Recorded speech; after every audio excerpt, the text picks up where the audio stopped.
Good morning, everybody. Guess what? It's going to be another beautiful day here at KHEA Radio. I'm so excited. We have an awesome show lined up. If you're watching right now, I'm going to ask a huge favor.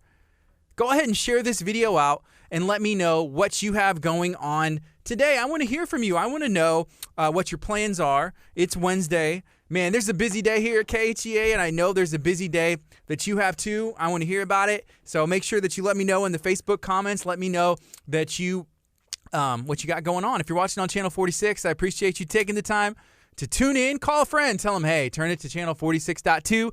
There's some positivity that's about to happen. So I want to say good morning to everybody who's tuning in. What's up, Amanda? What is up, Shauna? That's actually our first guest. She's out there, and she just caught the stream. She is going to be talking about tourism in the Bay Area, Houston. What is there to do? What kind of fun things are going on? You know, I think we're very fortunate to live in the area that we live in because there are so many different things that go on whenever it comes to like island life, island living in Galveston. And you got KHEA. You know, we're in Lamarck, and there's a bunch of positive things happening in Lamarck, Texas as well. You know, Santa Fe, it's like a different vibe out there. They got 3 Acres Food Truck Park. They also have some really cool stuff like, whenever you talk about Santa Fe, one of the first thing I think about is like country living. So whenever you go down there, there's a lot of good restaurants, especially down. Is that Highway 6? Yeah, Highway 6. And then there's like 1764 with like the Boudin Barn and all that. And then you can also go hang out on somebody's farm. I have some friends who live in Santa Fe, and they have like a bunch of farm animals and everything. So good morning. Again, I love our area. We're going to be talking about tourism, Bay Area, Houston. It even comes all the way down to Galveston, Lamarck, KHEA, League City. She said that they even touch some over there in, not San Leon, but well, yeah, they do in San Leon, but over Baytown. That's the city I was thinking of. So I see some people tuning in. What's up, Mark? What's up, Amanda? Good morning, Colleen. We just dropped a new Shine on Lamarck that debuted this morning. It was for Evelyn's Tuxedo Rental, and Evelyn, she also does some original designs and a bunch of other stuff. So I see our first guest. She's coming in. We're going to be touching on everything that's going on. We got Shauna here talking about everything that's happening in our area. So good morning to you. How are you doing today? As you get situated.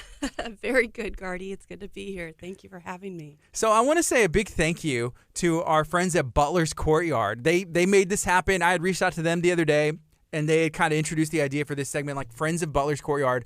You know, Butler's Courtyard, they're a cool spot. What have you seen people do at Butler's Courtyard before? Oh, Butler's Courtyard is wonderful. They do food truck events. They do weddings, of course, family reunions, luncheons. They're getting ready to do this Friday night their Sherlock Holmes murder mystery dinner, and their dinners have always been a huge hit, and they're wonderful folks to work with over there at Butler's Courtyard. Man, so they did a murder mystery dinner before. Right, based on the Titanic. And that sounds pretty cool. So this one's like Sherlock Holmes themed? This theme? was Sherlock Holmes. It's going to be really cool. You know, they encourage everyone to come in costume and kind of really get into the theme and the feel of the dinner. You know, if I came in costume, I'd be tempted to jump like into the performance and on stage. I think they'd be okay with that. So that's this Friday? This Friday at Butler's Courtyard. All you have to do is give them a call. I believe they still have tickets available. Cool. I shared out an event yesterday on the KHEA radio page. There's a Facebook event for it. So if you are available to go, give them a call. You can actually get some tickets and learn about that event as well. So we're going to go ahead and switch it and go on the FM here. We're jamming some United, and going to interrupt that, and we'll get you reintroduced. Here we go. Good morning. This is KHEA Radio, 99.5 FM. It's 9:05. I'm Gardy. We got a special guest here in studio. We have Shauna. And how are you doing today, Shauna? I'm doing great, Gardy. Can you introduce yourself and say your role here in our area? Sure. My name is Shauna Reed, and I'm representing the Bay Area Houston Convention and Visitors Bureau. We represent the cities of KHEA, Seabrook, League City, and Nassau Bay, as well as representing our entire region to encourage tourism, to have folks come in, but also let our locals know all of the amazing, awesome things that we have to offer in the Bay Area. All right. So Bay Area, Houston, you have to specify. There's a food group I'm in. Yeah. Bay Area, Houston food lovers. Yeah. Because there's, you know, in California, I guess, is like the other Bay Area. So you got to throw in the Houston there, right? We have to have Houston in there because, you know, we are. Yeah.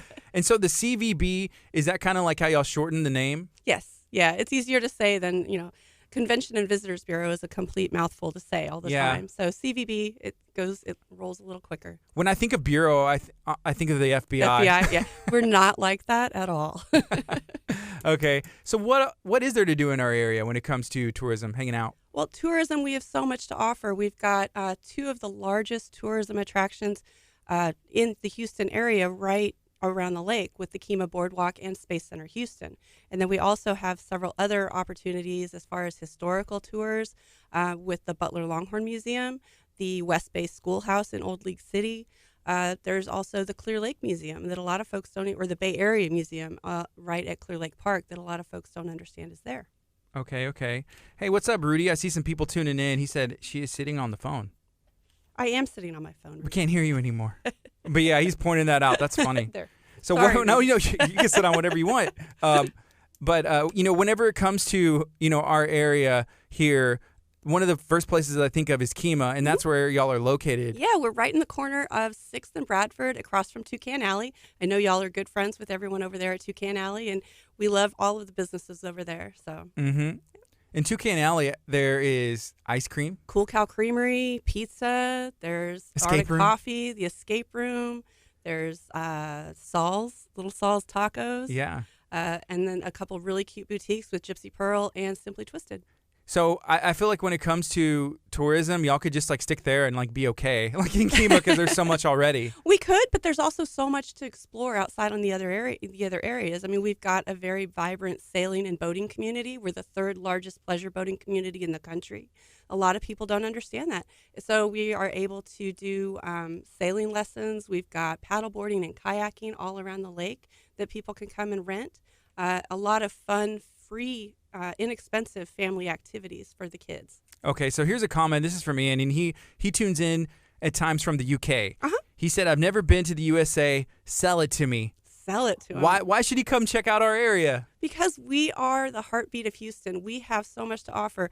We're small town feel, being in the heart of KEMA, but we also have all of the tourism aspects of it. We've got the attractions, we've got arts, we've got theater. We have fun family festivals, Galveston County Fair. We've got the 3 Acres Food Truck Park. We have, there's so much to offer. The Bay Area Houston Ballet and Theater is getting ready to start their next season. It's just amazing opportunities to come over here, and we would love to host you. Are you originally from this area? I am not. Where are you from? I'm a transplant. I'm a military brat, so I grew up in Colorado and moved all over the place, and then ended up here about 13 years ago. Okay. What brought you here? My husband's job. Cool. Yeah. Does he work? What kind of industry does he work in? He's in aviation. Well, that's cool. Yeah. Okay. So he does aviation, and I started with the CVB about 2.5 years ago. How long has the CVB been in existence here? It's been in existence in the Clear Lake area for about 19 years. Okay, so that's a pretty long time. Yeah. And has it, the vision always stayed the same? It's morphed over the last couple of years. When I came on board, we started focusing more towards the leisure aspects of tourism in the area, as well as getting out there and letting our locals know what all we have to offer. Mm-hmm. It's and this is a comment here from Manuel. Good morning. She said, "Hey, it's it's gorgeous day out here." It is. And we've been getting a lot of those lately. Mm-hmm. One thing about our area, some people see it as a down, but it gets kind of warm at times, and in summer, our summer kind of lasts, for a while. Yeah, I think everyone's getting a little tired of it at this point. I enjoy it. Do you? Okay. I do. I'd rather have it be like it is now than what I call cold, like 60 degrees, even 70. I've talked to my wife. We've had the opportunity to go to California, and just hanging out there, walking down the street, and I'm like, why is it? It's like 75 degrees, but I have to put on a jacket because it's so windy. Right. I'm like, I'm sick of this. I don't want to wear a jacket. I want to sweat. Give me my flip flops. Yeah. So in Galveston, there's a bunch of stuff to do as well. Oh, yeah, definitely. Do y'all touch with anything down there? We don't promote them directly, but we do work closely with the Galveston Park Board and the Galveston CVB. I'm proud to say that they're all friends of mine. And so we work with an organization in Houston called Houston and Beyond. And that's a consortium of 14 communities around the Houston area. And our task is to promote the entire Houston region as a market where people can come and just enjoy everything that we have to offer. Okay, so we got an update from me, and he said, I'm booking my tickets. Awesome. And then he put some emojis as well. So I said, let's go. Come on. Yep. Come on down from the UK. Come hang out over here. Which CVB is better? Galveston or Bay Area Houston? Go there. That's not even fair. I like to think that we do a great job at what we do, and Galveston does a wonderful job at what they do, and we complement each other quite nicely. Okay, that makes sense. I'll allow that answer. Okay, good. How many people are on the team? And, what kind of roles do they play? Well, my team, that's where we're different than Galveston. Galveston has a complete, huge team of folks. For me, it's myself on a daily basis, and then I have 2 part-timers at the Visitor Center. So that's Team Bay Area Houston. So it's you. It's me. So do you count on? Okay, so I look at Amber. Mm-hmm. You know Amber Murphy with Butler's Courtyard, and she's out there obviously promoting our area too, and Yes, just like, she is. hey, you need to come on here. Yep. So do you have like relationships with a lot of people like that? I have relationships with folks all around the county. I serve on the Clear Lake Area Chamber of Tourism. I'm their tourism liaison. I work on the League City Regional Chamber of Commerce with their tourism board. I'm also a board member of the League City Convention and Visitors Bureau, as well as Bay Area Houston Ballet and Theater, and just a ton of different organizations. I work very closely with the KHEA Boardwalk and Space Center Houston, Lone Star Flight Museum, Butler Longhorn Museum.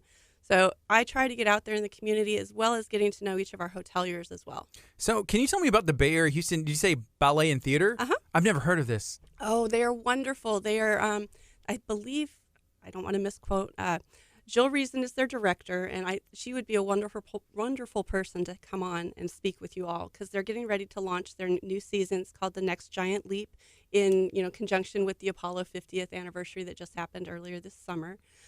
They're doing the Nutcracker that they're famous for every year. They also are doing Coppelia, and I don't remember what their other show is in the early spring, but the Nutcracker performance is phenomenal. It's all local dancers and talent from the area, from the Bay Area, Houston area. Awesome. Is it people of all ages that participate? It's people of all ages that participate. Last year they did Willy Wonka. Wow. And that was a really cool performance. I got to go and see that. Nutcracker, again, a holiday favorite. And to go along with the Nutcracker, they also do a breakfast with the Sugar Plum Fairy, and then they do a slumber party with Clara, and they do all of that at South Shore Harbor, and that'll be right before Thanksgiving.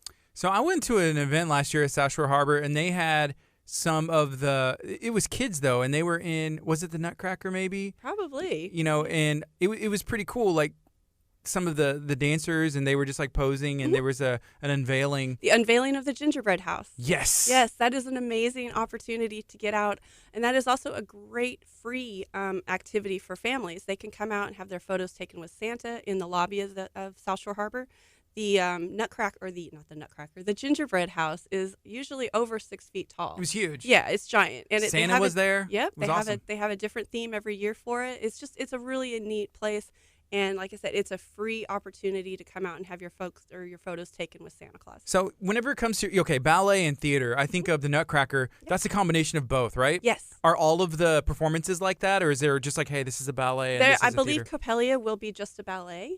And like I said, I will get Jill in touch with you, and she would love to come in and speak with you. Okay, cool. Yeah. I would like that. Sure.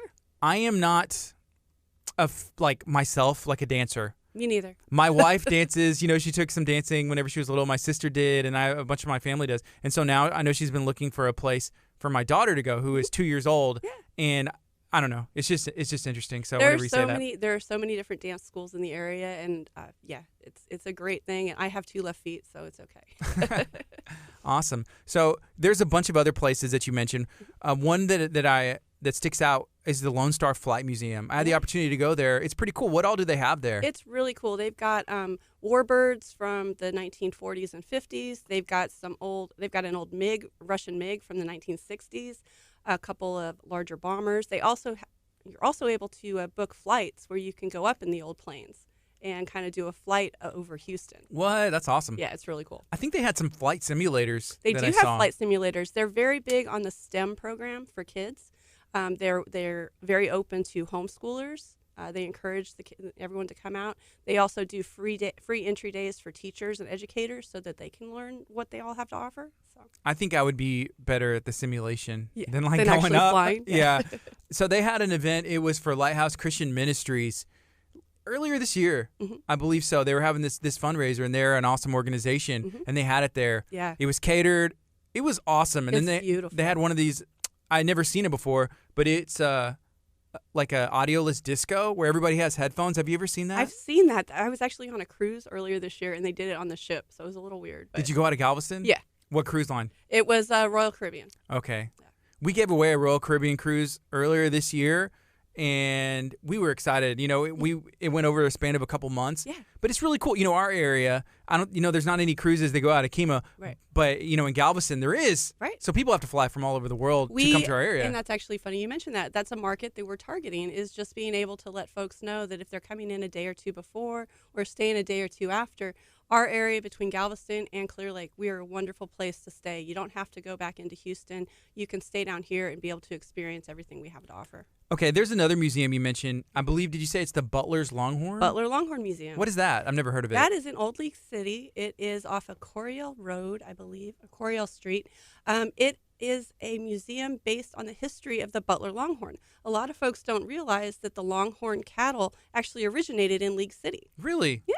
So it's really it's a very interesting type of place. I mean, that's another place they do lots of events. They hold concerts. They do, they're getting into doing some art installations and things like that. But you can go and actually learn the history of the Longhorn cattle. This is a little bit out of the area from where y'all are at, but have you been to Bayou Wildlife Park? I have not yet, but I need to get out there. So when you say Longhorn, that's the first thing that comes to mind. Have you ever seen a picture or video of some of those Longhorns out there? Oh, they're huge. They're so big that their heads are like on their side. Yeah. And so that's, whenever I think of a Longhorn, it makes sense, because they may have some of the first Longhorns ever from League City, where their horns just keep growing and growing. They're huge. Mm-hmm.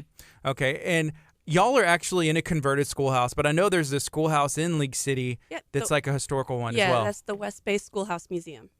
And what's some of the history with that? That I'm not really super familiar with, but I do know that Ronnie Richards, Amber's dad, is very involved with that, since he's president of the League City Historical Society. Okay. So I do know that at the West Bay Schoolhouse they offer tours for school groups to come in, and the kids actually get to write with the old slates, like they did back in the 1800s and things like that. So they kind of try to immerse the kids and let them know what it was like before technology took over everyone's lives. That sounds tough, though. I know, right?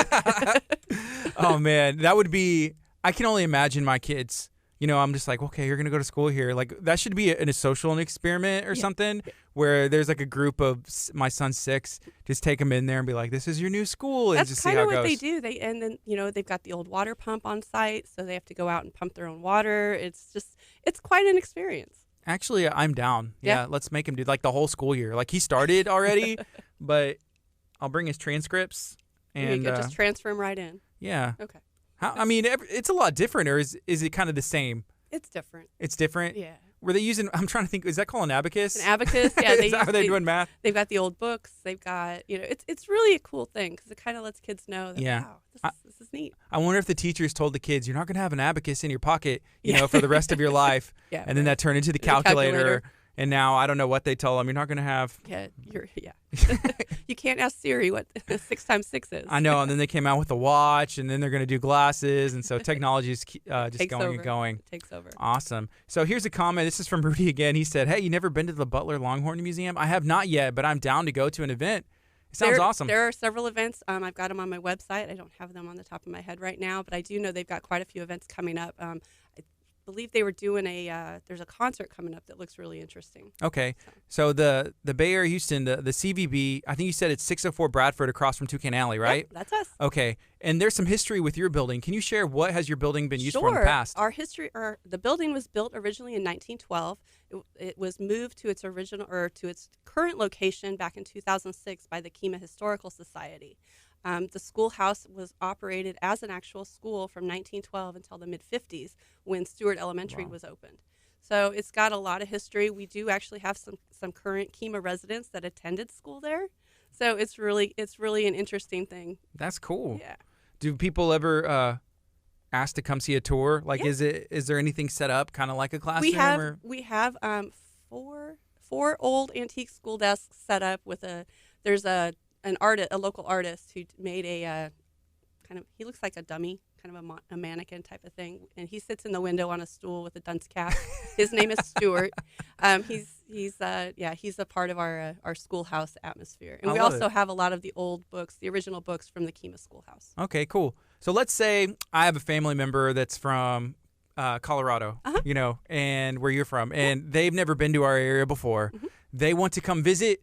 what should I like for the weekend? You know, I need to build an itinerary, and I'm asking you, what do? I have no idea. Where should I take them? You know, maybe I don't want them to stay with me. My house is full. Where can they stay? Where should they eat? What should they do? Well, we've got such an array of places for folks to stay. We've got 2 full-service hotels around the lake with the Hilton Nassau Clear Lake, and then South Shore Harbor, of course. And then we've got smaller properties. We've at the KHEA Boardwalk, we have the Boardwalk Inn, which is a beautiful property right on the plaza, so you can enjoy everything the KHEA Boardwalk has to offer. And we've also got the Holiday Inn in KHEA. And then along the freeway, we've got the Hampton Inn, as well as the he's going to be mad at me.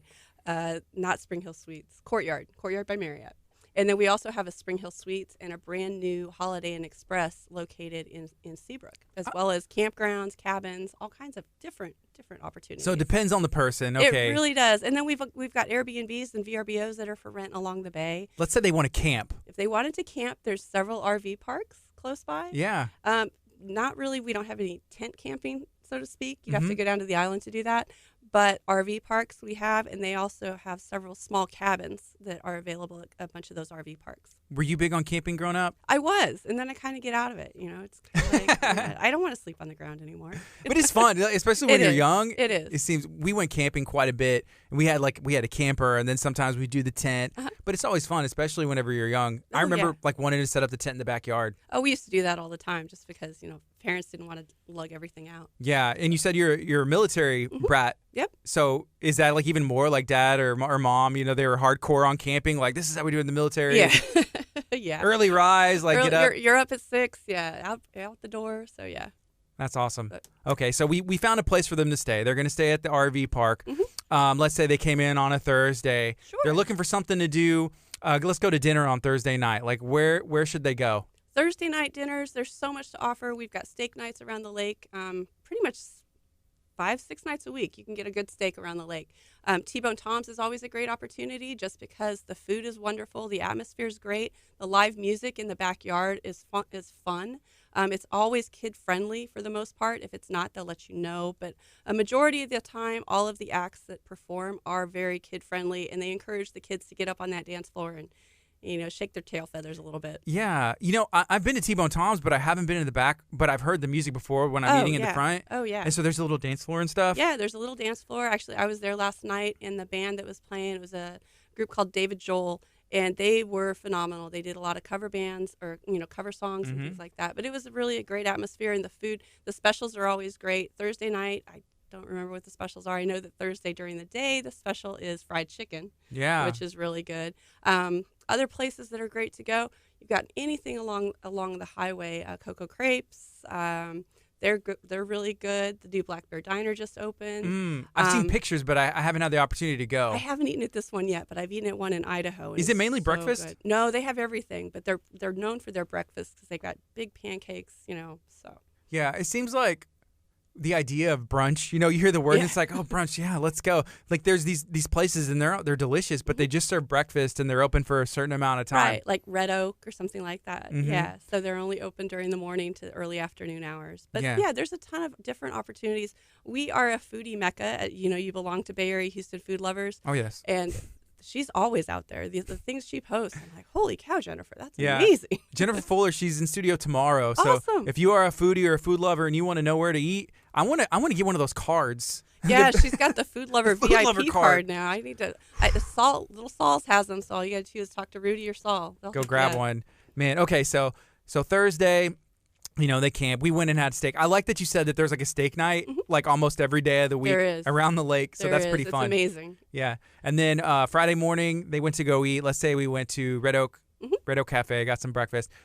Now they wanted some entertainment. Yeah. Maybe it's the ballet. Maybe there's some other stuff going on. What kind of entertainment do we have in our area? Entertainment, I would say, if they're into any sort of history or anything like that or space, take them over to Space Center Houston for the afternoon. You can kill a couple hours there. It's wonderful. We sell discount tickets to Space Center for $20 a piece at the Visitor Center.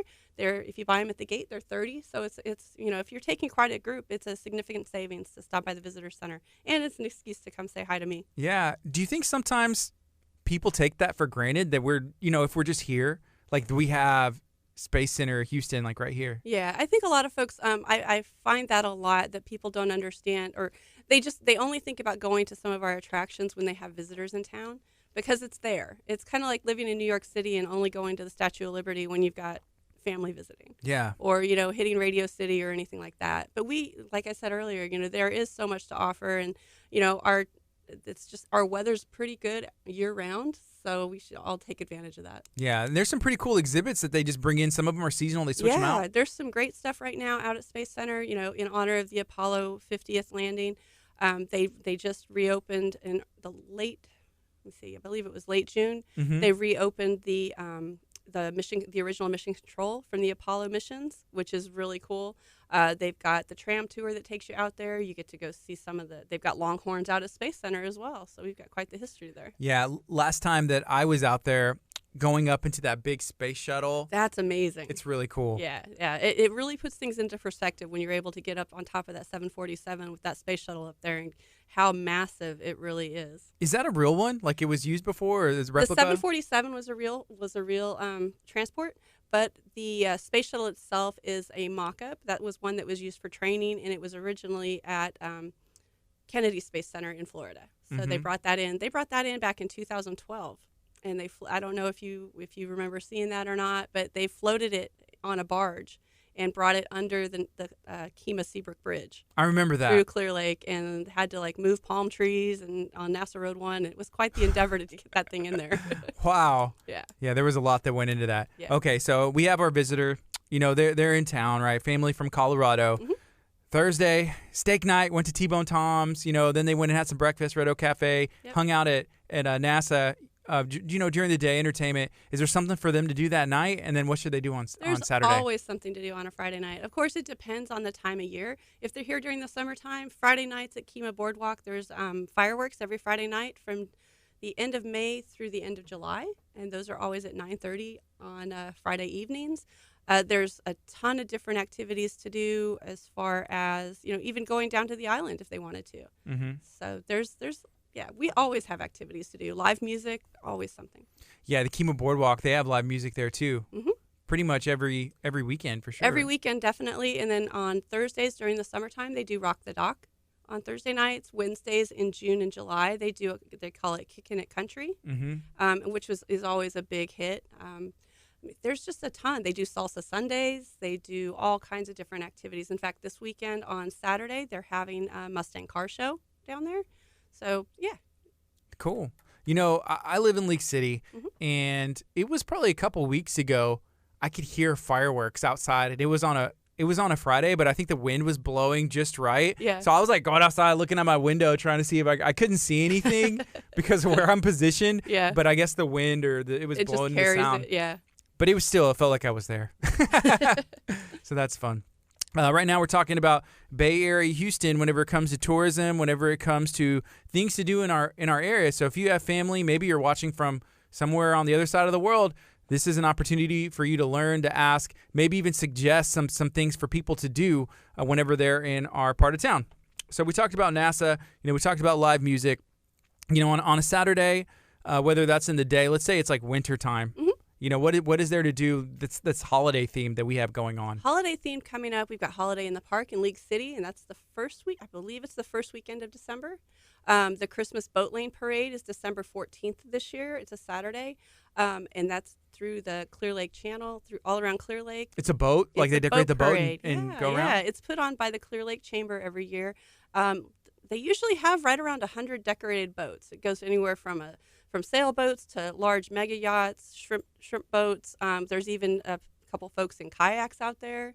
There's one gentleman who has done it every year for, I believe, the past 30, maybe 35 years, and he gets out there in his kind of it's a kayak. It's a kayak, so, and he's just rows, like a rowboat. Yeah. He rows the entire course of the lake, and it's just amazing. He decorates it with lights and things like that. So there's a lot of fun, and that's a free family event as well. Okay, cool. Whenever you speak of boating, I can't help but think about fishing. Yeah. Is there any kind of like charters or stuff that we have going on? There's a lot of charters. They are bringing some charter boats into the KHEA Boardwalk Marina. There's also some that go out of, I believe, Watergate and Seabrook Marina.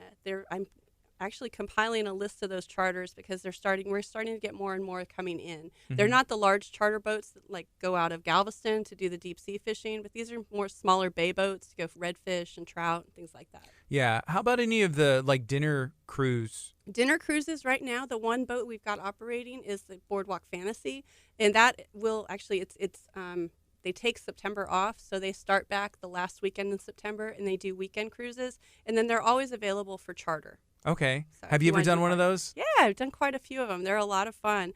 You can go anywhere from, on a weekend cruise, they do something called a leisure cruise, which is about an hour long. And it Mhm. goes out and you can buy your snacks on there. It just basically, the price of the ticket includes your boat ride. Okay. But it's a nice way to get out on the lake and see things. And then on other weekends, they do, special themed nights aimed more towards adults. Okay. What's your favorite thing to do? Like, it seems like you know a little bit about everything. So, That could be a dangerous thing. yeah, so I'm just curious, like, what are you doing for fun? I like to get out on the water. I really enjoy that. So any opportunity, I like to get out there and go sailing, pop a kayak in the water, just go sit, or even just go sit go sit at the boardwalk and watch people. It's really a great place to people watch. It is. Yeah. Yeah. Do you get seasick at all? No. The water's pretty calm out there, anyways, isn't For it? the most part, I mean, if a storm blows in, you're going to get rocked a little bit, but it's not that bad. Yeah. So. I got you. Have you ever participated in that boat parade? I have. We did one. The last time I was actually an active participant in the boat parade was probably about 8 years ago, but I've been on the planning committee for the parade for the past 2 years. And so I've gotten to take part in that, in kind of the planning aspect of it and helping, organize the boaters and things like that. Is there a winner? There is. There's definitely different awards. Each of our cities sponsors a mayor's award that's given out at a big breakfast the Sunday morning following the boat parade. And then there's all kinds of other different awards that are voted on by a panel of judges from representatives of our cities. Are you pretty competitive whenever it comes to being in competitions or just for fun? Yeah. Oh, yeah. The last one that we did, we were the Pirates of KHEA. We took a friend of ours and decorated their trawler, and we actually put a pirate flag on it and a mast and a sail. So we converted an old trawler into a pirate ship, Cool. and we actually won. So. Oh, that's awesome. Yeah. There wasn't any rigging going on? No, there wasn't because I didn't really know anybody at that time. Wow. All right. So there's a lot to do, and we're still touching on all of that. What is something that we don't have that we could definitely use and people would enjoy? That's a tough question. I mean, we really have so much, from the arts and things like that. The only thing that we don't have in this part of town or in this county is like a professional sports team or something like that. But that's a big, we've got Houston offers so much from the professional sports aspect that we really don't need that. You can drive 35, 40 minutes and be at a baseball game or football game or hockey. Well, we don't have hockey right yet, but Sure. Soccer. Yeah. Even rugby. There's a new rugby team in Houston now. So Cool. One thing that I was a little bummed out about, but I had heard there was going to be like a big, Woodlands Mitchell Pavilion type I thing. would love to have something like that, an amphitheater, some sort of music venue so we're not having to drive to Sugar Land or Revention or Cynthia Woods Mitchell to go to a concert. I'm not sure exactly what happened with that projort. There's a cool furniture store. There's a huge furniture Massive. store getting ready to open. I think they might even be open. But yeah, it would be wonderful to be able to have some sort of large music venue. But from a music venue aspect, we do have several smaller ones around the area that are really nice to be able to go see just intimate acoustic shows or smaller shows. Yeah. I was thinking, I was just brainstorming the traffic, like, because I've been to the Woodlands and, getting in and out. I was like, okay, how are they going to do this? That 45 expansion and construction, it's coming along and it's moving nicely. Yeah. Do you have any insight on any of that? Like, when's it going to be complete? Timeline for 45? I have no idea. I do know that they are making a lot of headway, but like we've got the 146 expansion going on at the same time with the new bridges and stuff like that. So that kind of, there's a lot of traffic concerns for folks, but I got to give it to TxDOT and all of our communities for working together and really, really being positive about, the effects of it. So here's a comment. League City Quidditch. Do you know what Quidditch is? Yes, I do. Is there a team? There is a team. They are based out, I don't remember the name of it, but it's League City. They do have a team and they compete on a national level. And there's, I believe, just several years ago, League City actually hosted the national championships for League City Quidditch or That's for awesome. National Quidditch. Why not? I know. Right here, League City. Yep. League City proud. Let's go get that Quidditch. You know, something else, whenever it comes to League City and a sports team, there's Celtic FC America, which is a semi-pro soccer team, and they play at Clear Springs. Yeah. So, yeah, Brendan Keys, he's a great guy. He's been in a couple times before, and I didn't realize that. I was like, man, so this is it's a high level of players. Right. And they're playing right here in League City, so that's I know. pretty cool. We need to promote them more, I think. Yeah, and he was talking about, they had planned to build a stadium. Mm-hmm. It was actually here in Lamarck, and there's some property. Yeah. But, at this time, it doesn't look like they're going to maybe pursue that. Okay. But there's a bunch of, high school soccer stadiums that they're able to use. Yeah. And CCISD has some great facilities. Mm-hmm. Very cool. So, yes, Rudy, Major League team, League City. We need to pull a team here to our area. If we have some connections, if somebody does, maybe reach out and let us know. Right now it's 9:37. We're going to take a quick break on the FM. This is KHEA Radio 99.5. All right. So we're still live on Facebook and still hanging out. Is there anything else that we haven't touched on that we need to bring up for sure that I'm missing? I don't think so. I mean, I think we've covered, we've got the arts, we've got, the attractions. There's, if you want to talk a little bit about cruise lines or anything like that. But I think we've covered, I've got a great relationship with like the Miss KHEA pageant with Kelly Williams. Been friends with her for a long time, as well as, a lot of the other activities, Keels and Wheels every year. That's another annual festival. Celebration Seabrook's coming up in October. So, and that's another, food and music type of festival. Very cool. So cool. I think one thing that maybe it gets a lot of love, but it could get more, just the fact, on the boardwalk, all of the rides, because even Houston, we don't have a theme park anymore. Right. And now if you do want to ride roller coasters or relive like Astroworld Live, that's where you get to go. There in Galveston, there's a couple rides as well. Yep. Are you a big ride person? I'm not a big ride person, but, I do like, the roller coaster at the boardwalk is a pretty legit roller coaster. It's a completely wooden coaster on a very small footprint. So it's a really cool little coaster. Yeah. And then there's like what I'd call like Looping Starship, but I think it's like a pirate ship where it just goes back and forth. That's my husband's favorite ride. Really? He loves that ride. I don't know why, but yeah. My son went on that one time, and he's not the kind of person to do that. Yeah, it was an experience. He had for some reason he thought he had went on it before and was like, "Yeah, I've done this before." Okay. And then he got on there and was like screaming his head off. He's like, "Yeah, I can't do this." Yeah, never mind. But hey, you're strapped in now. You got through it. You can do it. Yep. Cool. There's there is another like what I'm going to call a theme park that looks like it's being built on I-45. Yeah, next to the outlets. Mm-hmm. Yeah. And I've heard some stuff about it, but I haven't talked directly to anybody that's actually doing that. But it's getting, in phases and kind of going as it goes. But that'll be another attraction as well. Yeah, that'll be great. That'll be something really good to have, And I'm like you. I really don't know a whole lot about it. I know what I've read in the papers. So, yeah, same. That's what there's I think the Texas City Lamarck Chamber had like a publication with some information about it, and then I've seen some in the newspaper as well. Right. So that's pretty cool. How about shopping? Shopping, we've got great shopping around here. We've got Baybrook Mall. We've got all of the little shops along Main Street in League City. Lots of really cute little boutiques in there. KHEA, we've got several little boutiques that are, really great. You can find unique items. Over in Seabrook, there's a couple little boutiques as well along Nassau Road 1. And then, just, of course, we've got our big box stores and things like that. But yeah, no, shopping. It's, people, I hear regularly from people that come down to KHEA. We don't have as many shops as we used to. We're focusing more on another market.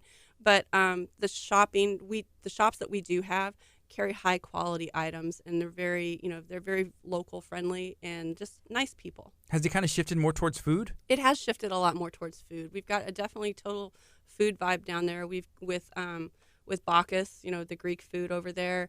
We've got Antonini's Pizza and Subs across the street from Bacchus there.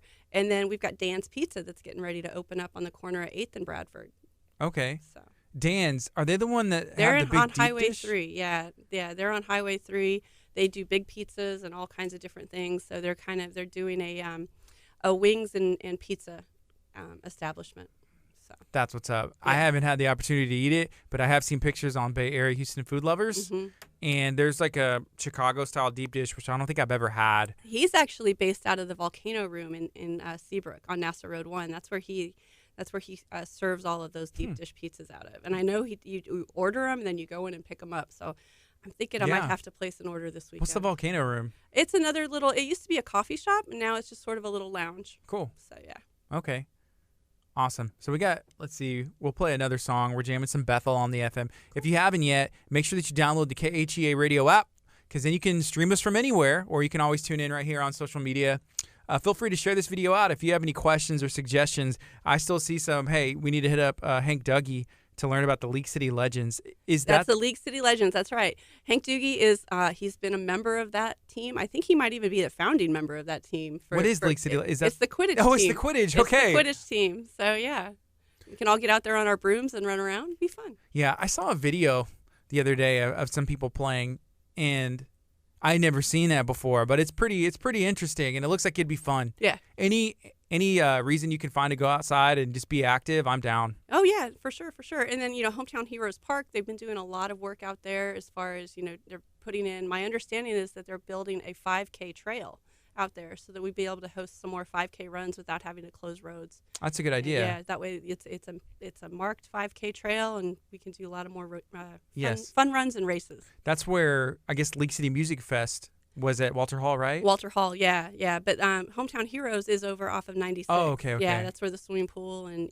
football fields and everything is at. I got you. Yeah, I've been in there. That's where I went to go sign my son up when he played like t-ball. Yep. And then there's some really nice parks, in soccer fields, and they would practice over there. Yeah, that's a nice facility. They built those after my kids all graduated, so that's a really nice facility over there. And all of that is just free to go and attend, not the inside, but the outside, right? Yeah, I believe the outside is all free for League City residents, and if not, you can just check out the League City Parks and Rec, and they'll let you know. Okay, very cool. So here's the thing: you have to know a little bit about everything, and I feel like I would struggle in that position, just because you have to know enough about everybody. Do people ever get mad if you forget them? Yes. They're like, you forgot to mention this. Yes. So I will say right now, I apologize if I haven't mentioned you. It just happens. But one of the things as far as being, you mentioned, knowing a little bit about everything. Yeah. Growing up in the military and moving so much, and then my husband was military too prior to us moving here. One of the things that I've learned from being little, until now, is that when you move someplace new, it's so important to get out there and experience what your new community has, because you are now a part of that community and you're able to enhance it. And so being able to know what is out there and to walk the talk, to be able to really, really embrace being what it means to be a local. And, because we are, as locals, we are the first face that a tourist sees a lot of times, and if, we all have our off days, and that's okay, but we have to remember that we are representatives. We are an ambassador for our entire area. That's a pretty big responsibility. It is, you got to put it on, but it's one of those things where, I love our area. I am completely, from the time we moved here, I dove in and got involved, and really that's why you say, you know a little bit about everything. Mm-hmm. But then if I have questions or if I don't know an answer, I will be a bloodhound and I will find that answer for you. Yeah, and you mentioned there's the two chambers that y'all work with directly. Yeah. What does that look like for you guys? The way I look at it is, being such a small team, being able to reach out and use the networks that the chambers afford us is a benefit for us.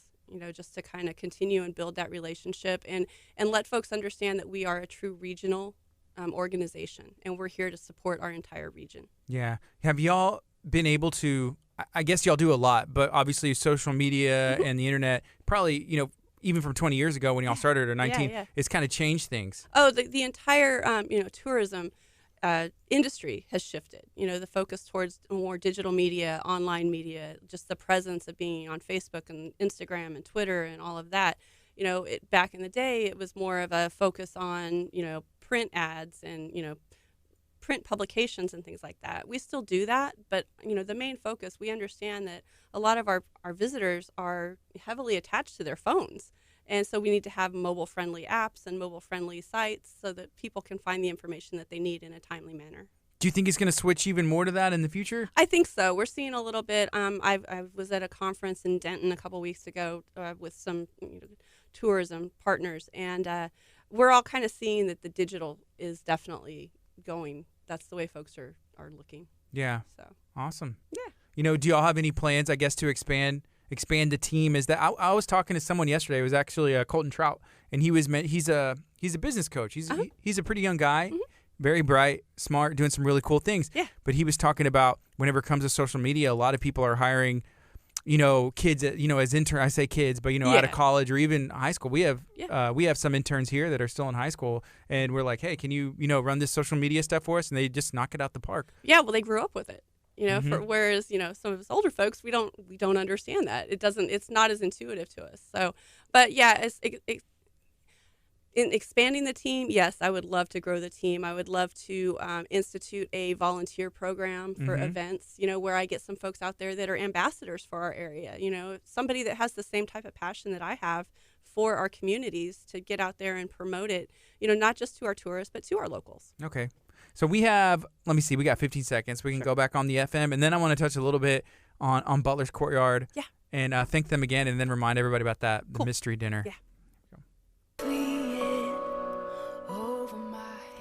Good morning. This is KHEA Radio, 99.5 FM. That was Bethel in Over My Head. It's 9:48 on a Wednesday morning. We are talking to the Bay Area CVB. We have a special guest in studio. Can you remind everybody, what the Bureau is and what all y'all offer? Yeah, we're the Bay Area Houston Convention and Visitors Bureau. We're here to offer tickets. We sell tickets. We provide maps, brochures at our visitor center in the heart of KHEA at 604 Bradford.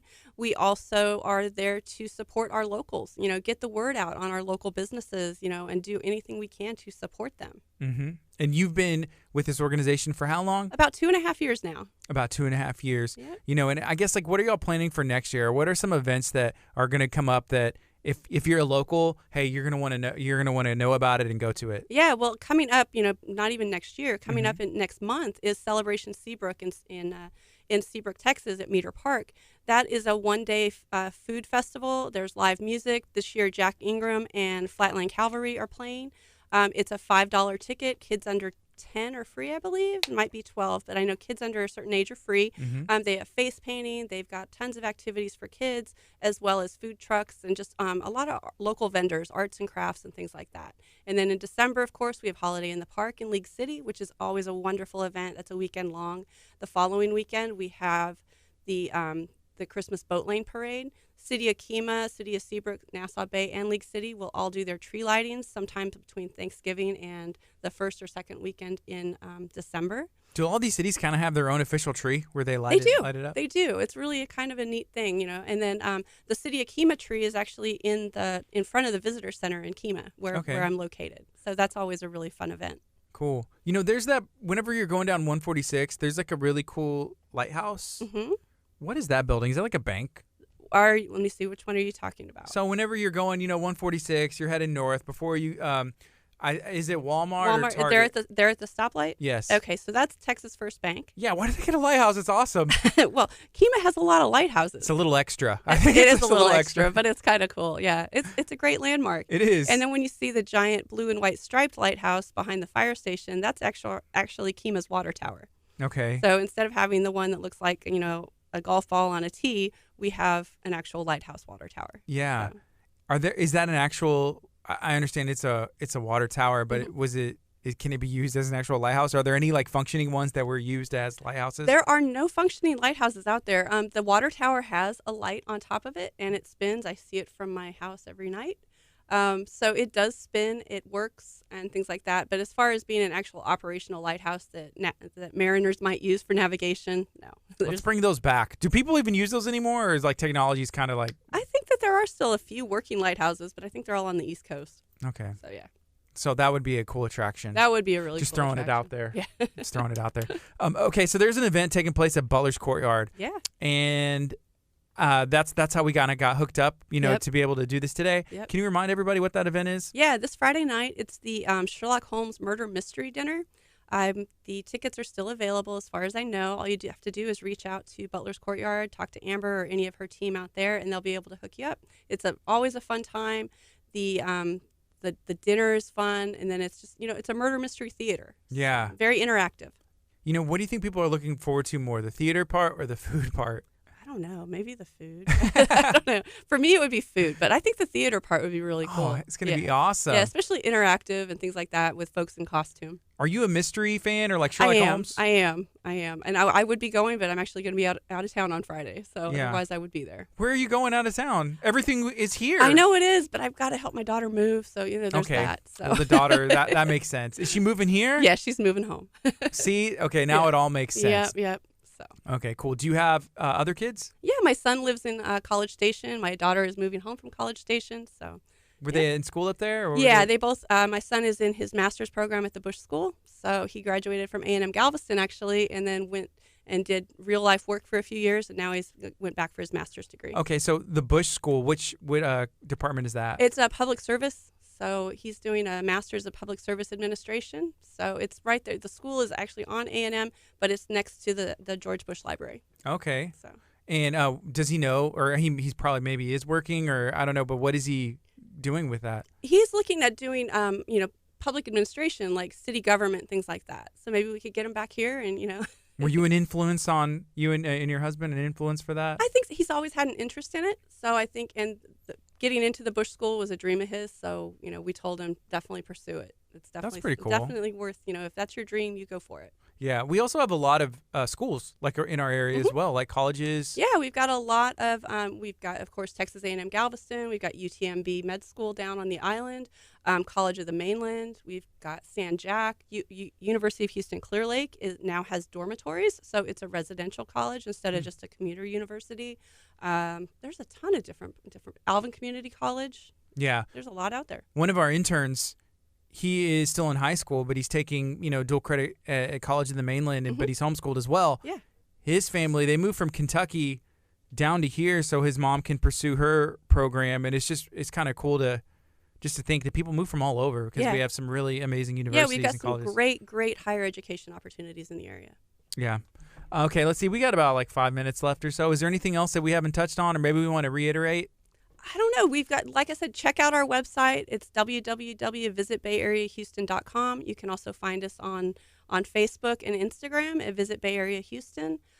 Just, and if you've got a chance, stop by the Visitor Center. We're there 7 days a week from usually 10 to about 6. And on Friday and Saturday, we're there 11 to 6. All right. I'm searching for your Instagram right now. I think we may already follow you. Visit Bay Area Houston. Yeah. Houston. I think it comes up Bay Area HOU. Okay. I got you. I see the hashtag, but let me see.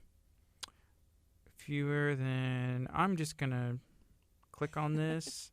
Here's Kelly Williams. Yeah. Shout out to Kelly Williams. She's pretty plugged into that KHEA community. She is. Kelly is a wonderful asset to the entire city of KHEA. Mm-hmm. So she's here on Mondays. Mm-hmm. Her and Angie, they have a program called Riding the Wave from 3 to 4 o'clock where they... they talk about really cool things happening in the community that people need to know about. Yep. You mentioned that Bay Area or the KHEA, Miss KHEA pageant. Yeah. And is Kelly, is she involved with that? Kelly's the executive director for the Miss KHEA pageant. So that's a pretty important role. It's a very important role. In fact, the next pageant is just over about 9 months away. So the next one will be in June of 2020. Okay, cool. Yeah.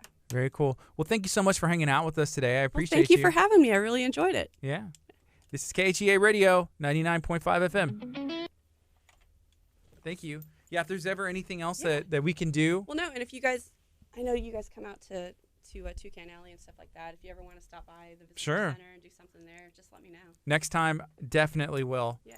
And I'll just look. Because over there on the other side, there's that shaved ice place that I haven't been to. Okay, so Kahuna Joe, he's behind us in the visitor center. I was thinking that might be a fun place to do, once it cools down a little bit more, do a morning type of, podcast. That'd be fun. Whatever, just a remote for you guys. Yeah, that'd be cool. I'll get Joe on board, and because he's got 2 locations. He's got the location in KHEA and then one on Main Street in the city. So. Very cool. Yeah, every day.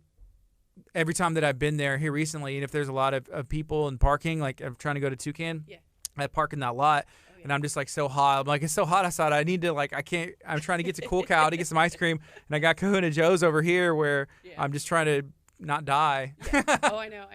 And what's really cool about the whole KHEA merchant stuff is they're all starting to work together. Yeah. There's a lot of communication and work going forward with it. Very cool. But yeah. So y'all do some work with those two chambers. If y'all ever need, I see Lauren just got on. She's with the Texas City Lamarck Chamber. I need to hook up with them. So. Lauren, visit Bay Area, Houston, the CVB. We're gonna get y'all hooked up. Yeah, definitely need to hook up with them. But awesome. Awesome. Well, thank you again. It was nice to meet you. Yes, and I will see you around. And whatever I can do to help you guys out, just holler. Okay. And I'm at your disposal. Will do. All right. You said it. Y'all heard it. Y'all heard it. She said whatever. Thanks.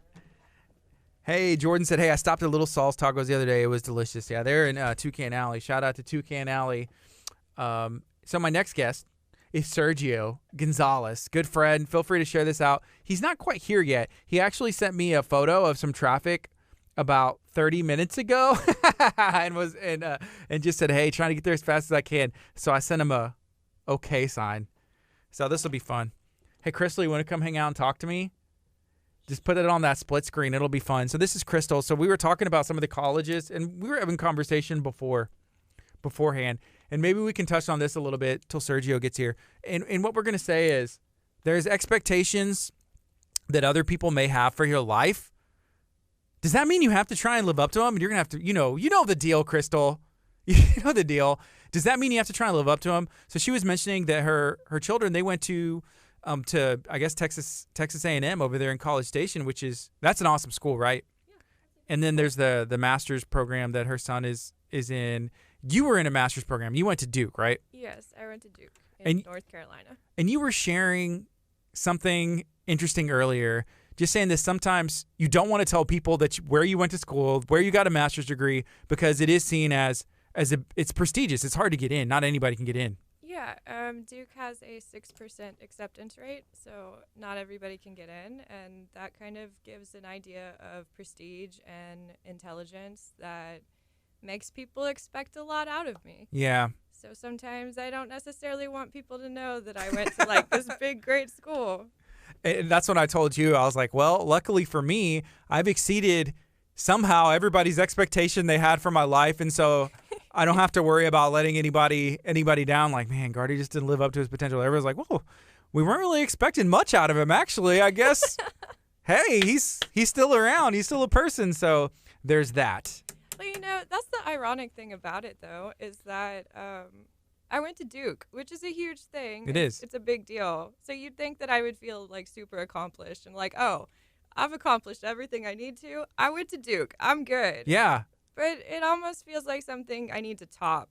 It's like, what's next? What's the next big thing? How do we do better than this? Yeah. And that's good, to have goals. And then the other thing that I think sometimes people are like, why are you going to do this? You did this.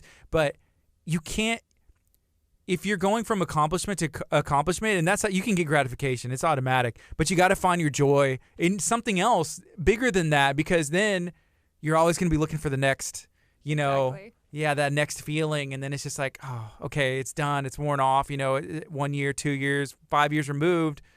What am I doing? Well, and that's the thing I think is the biggest thing and the most important thing is like, don't chase prestige, don't chase accomplishments, chase whatever God has put in your heart, whatever that purpose is. Exactly. Yeah. So it's like I'm working in children's ministry now, which I love. And you wanted to work in ministry. That was your goal, right? Yeah, my goal when I first went to college was to always come back here and work in ministry. And, I mean, it took 8 years to get here, but I'm here. Yeah. It's like I've accomplished everything I wanted to.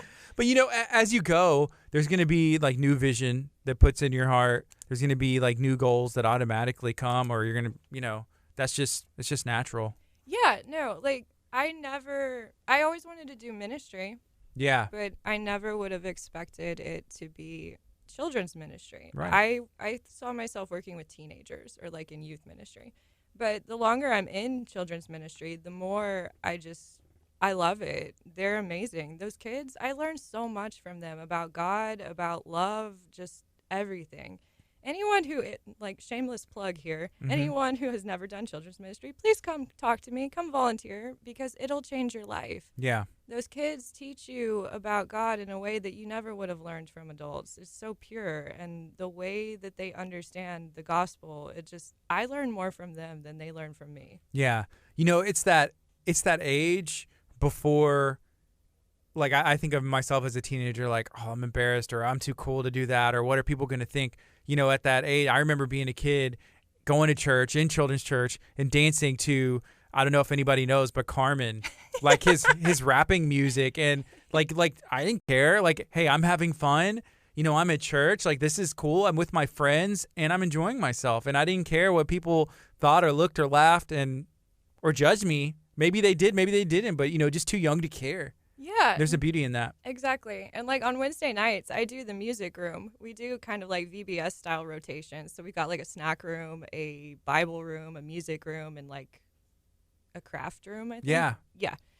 Yeah, I should really know what our rooms are. I do this every week. Yeah. But I do the music room, and it's amazing to see them just get up and dance, and just, like, they're unashamed. They do not care. They'll get up and just do, like, Fortnite dances or just anything, and they don't care if anyone's looking at them. They don't care if anyone thinks that they look dumb. Yeah. It's like, that's the kind of confidence I need in my life. Yeah. Dance like nobody's watching, and it doesn't matter. Like, you're just having fun.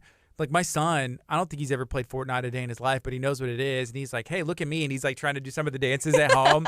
And I'm like, it looks great. Where did you even learn that? You know, and I'm guessing from church with other kids. Yeah, probably on Wednesday night. Crystal's leading the Fortnite dance off over there. Yeah, you know, I teach them Fortnite dances. That's my job. Well, that's fun. That's fun. So, you know, even whenever you have somebody else that maybe let's talk to you, and maybe they're trying not to be, you know, they're not necessarily trying to be mean, but maybe it comes off like, why are you doing that? You know, like, you could be doing so much more. That's just weird. I don't know. It's just a weird, I guess, mentality for other people to take. Like, I have vision for your life. And it is weird. And I think, I don't know. My dad told me something the other day, and I think there's a lot of wisdom in it. He said, people who criticize are people who are not doing. And basically, the only reason they have time to criticize you is because they're just sitting on their butts doing nothing. Yeah. If they were actually doing it, they wouldn't even have time to be checking up to on notice what you're doing. Yeah. And that's something I'm trying to keep in perspective. And I think it's good for everybody who's, like, young and starting out in life and figuring out what your purpose is and where you're going. It's just, there's certain people that are going to say stuff that shouldn't have access to your life and to your mental headspace. It's like, if they haven't been doing it, if they don't have credibility, if they don't have experience, why value their opinion? Yeah. And I mean, everybody's opinion everyone's entitled to have an opinion, but you don't have to take those opinions in. And so I guess that's something I try to remind myself, because it's like, I went to Duke, I got a master's degree, and a lot of people might think that I'm a bit overqualified for what I'm currently doing education-wise, but I mean, this is what I wanted. This is what I'm passionate about. Yeah, and just because, you know, this is where you're at now, that's not where you're going to be forever. Yeah, exactly. I mean, nothing really lasts forever. Everything shifts and changes and evolves, and as we grow, the vision that God puts in our heart grows and evolves. And so I think that's why having as much education and preparation as possible, prepare yourself the best that you can so that God can use you in all realms. You mentioned something about people, not everybody deserves a spot like in your headspace. Not everybody even deserves to have, I mean, they're entitled to their opinion, but that doesn't mean I'm entitled or I have to listen to it or take the advice, right? Yeah. And I think social media and perception on social media and just listening to comments or seeking that gratification has kind of led to a different state of people. It's tough. You know, you see social media influencers who, you know, it's, hey, I got to get 1,000 likes on this or this comments, or, you know, not even social media influencers, but like, I want to make sure my relationship looks happy, even though things aren't always that way. And then you know, people also will comment on that, or, man, it's weird because sometimes you'll see celebrities and they post something, and then I see people like just saying the meanest, ugliest things, you know, on the comments. I'm like, why? Yeah. Why? These are real people. I don't know. It's just weird to think about, and social media kind of led to that. I think social media has created a sense of distance that almost makes us feel like we're not actually talking to a human. And I think it's interesting because yesterday Colton Trout, who was here, was talking about how social media was designed to create connections. But I'm not sure it's really fulfilling that purpose anymore. I mean, it can when used properly, but I think it creates a sense of disconnection where we feel like we can say whatever we want and we're safe because we're behind a screen.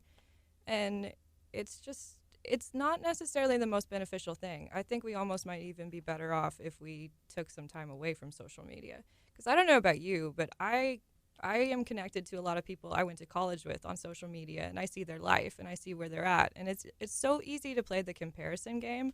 Like, true. Oh, yeah. You're married, you have kids now, you've got this amazing career, but all you really see is just what people want you to see. You don't see the lows of their life unless they put it out there. Yeah. And so it's like you're comparing your darkest moment to like their highlights. That's true. Yeah, I don't post my dark stuff.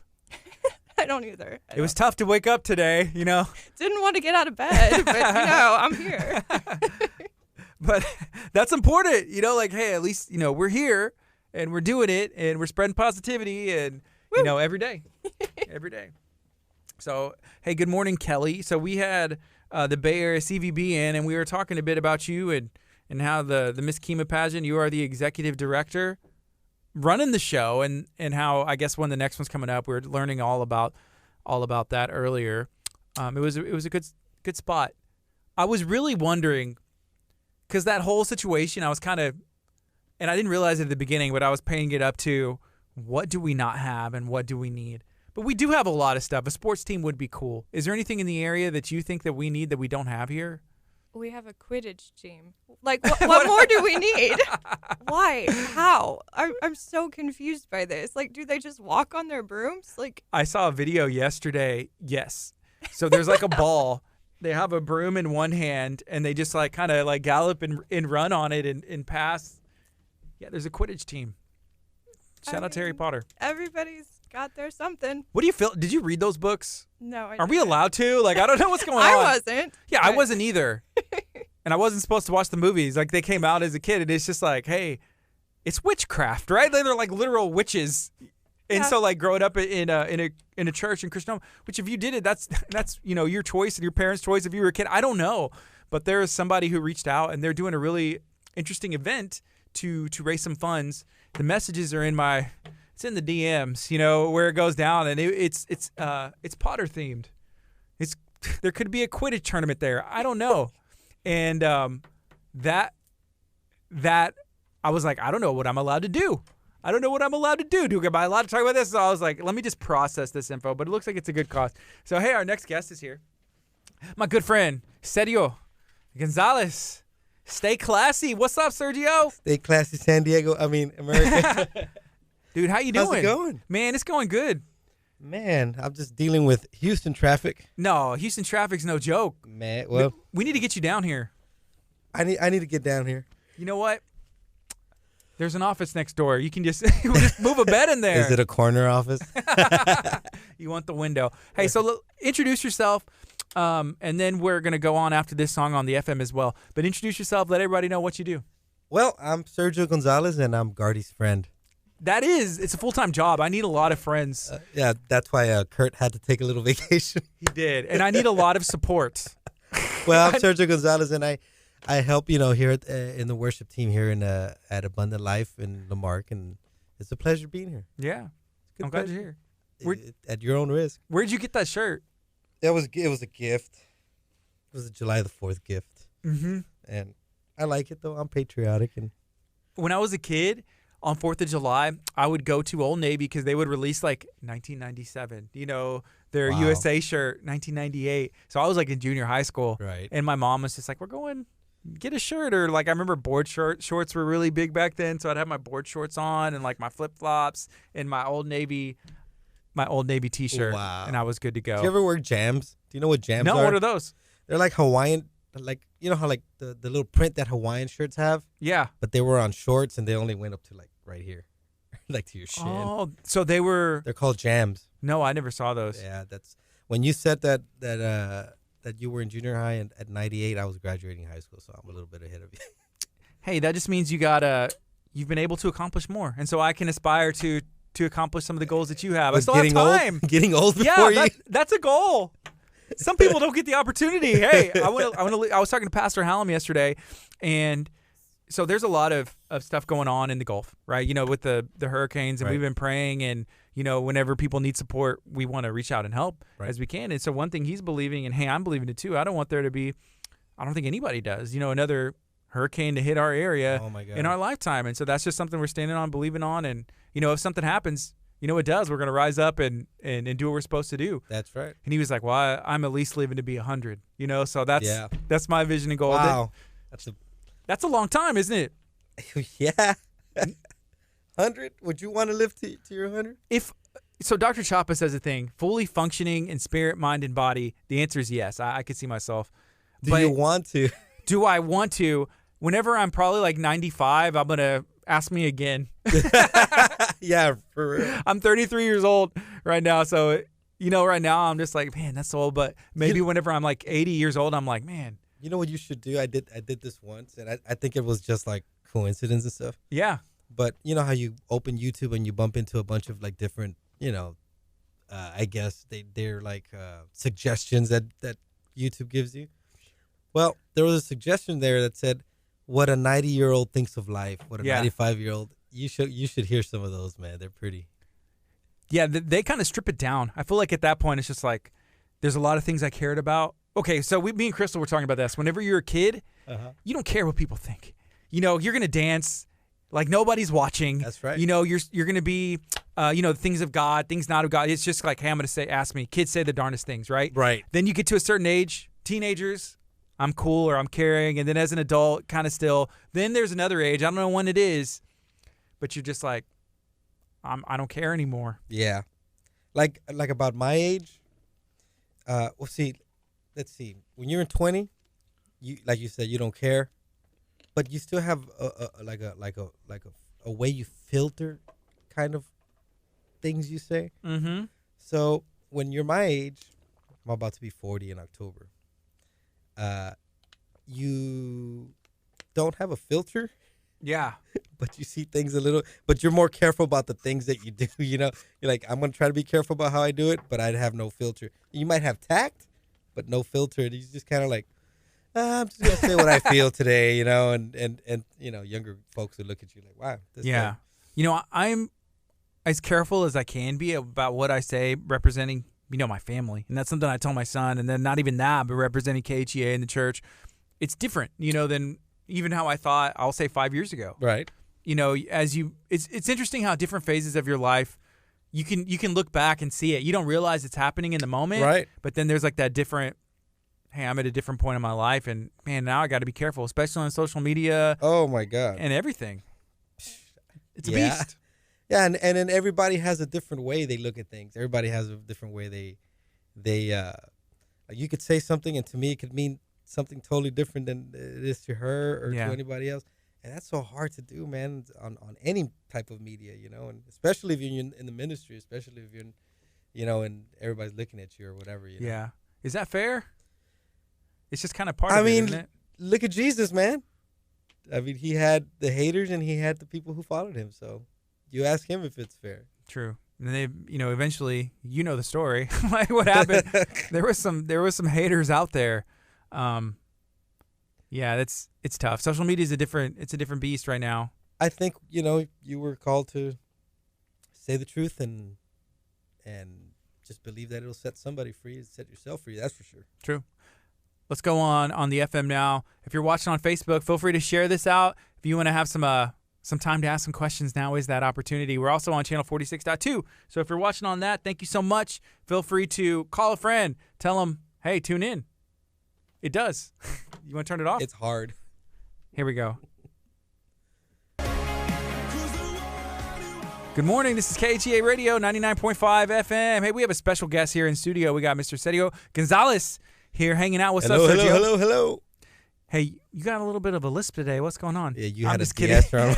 de-esser on my mic. I'm like, man, what happened to my S? I need to wake up. Yeah, no, there's a little bit of, there's one on mine too, but I noticed the other day I was watching a video, and it was of me that someone had filmed, and I asked, I said, is there a de-esser on? Yeah. And they said, no, there's not. I said, do I just sound that way? And I'm like, nobody's told me my entire life. Can you explain what a de-esser is? A de-esser is it still on? Okay, is it still on? Yeah, it would still be on here. Yeah, you need to take it out. A de-esser is like a little compressor that just compresses the S. So if it's done too hard, like the way it's done right now, your S can sound a little funny. But yeah, did you get it? Give me a check. Check. Yes, yes, yes, yes, yes. There's the S. Yes, yes, yes. There's not the S. Are you doing it? Yeah.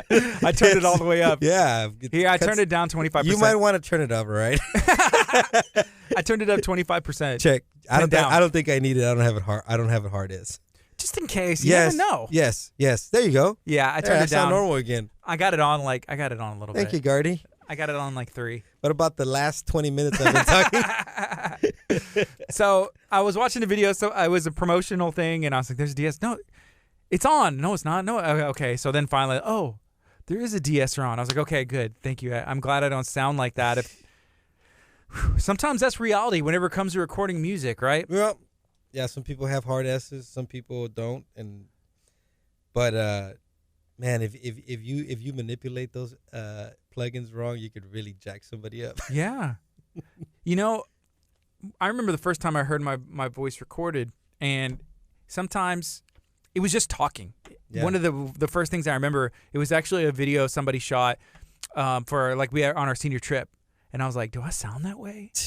And it's different because you hear something echoing in your head, right, and then you actually see something of a recorded video. Yeah. And it's different, or audio, like for singers. Yeah, if there's anything that'll expose you is a recording studio. Even if it's just playing a guitar or a piano, there's something about hearing yourself back that is just weird. Yeah. Like really weird. Oh, I didn't notice that. Oh, I made that mistake, or I sound like that? Yeah. Or was it, oh, man, that sounds sad. I didn't mean it to sound sad. I mean, it just exposes you, man. Yeah. There's no crowd.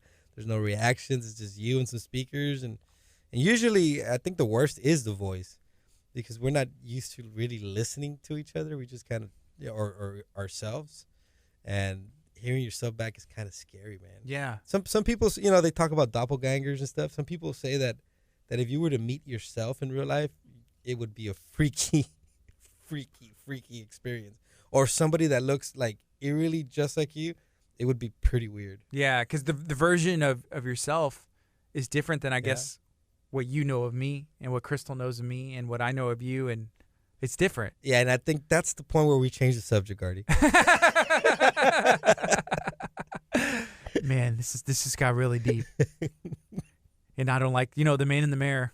Yeah, there you go, the man in the mirror. I'm starting with him. This is where the change is going to start. We're talking to Sergio. You are a music producer, and whenever I've heard myself sing before, like the first time, it's like, oh man, I didn't even recognize I went flat there. In my head, It sounded like I was on.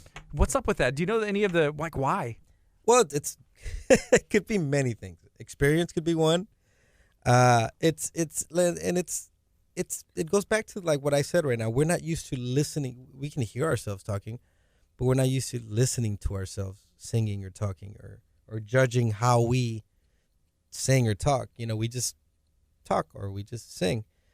But when you're a producer and I have to hear you sing, well, then I got to, in a sense, judge you, or I guess that's the wrong word, but really listen to what you're doing. Yeah. And see if that's what we need or that's, But the more you do that, the more you listen to other people, and the more you do that in the studio as a singer, the more you learn to listen to yourself.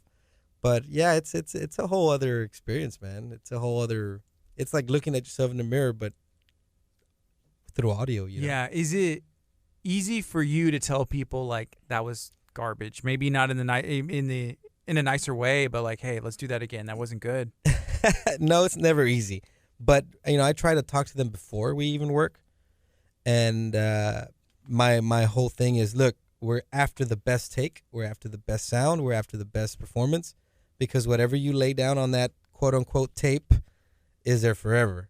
Yeah. So even if it takes us 1,000 times to do it, I'm willing to do it. So I let them know that I'm willing to. I'm not afraid of.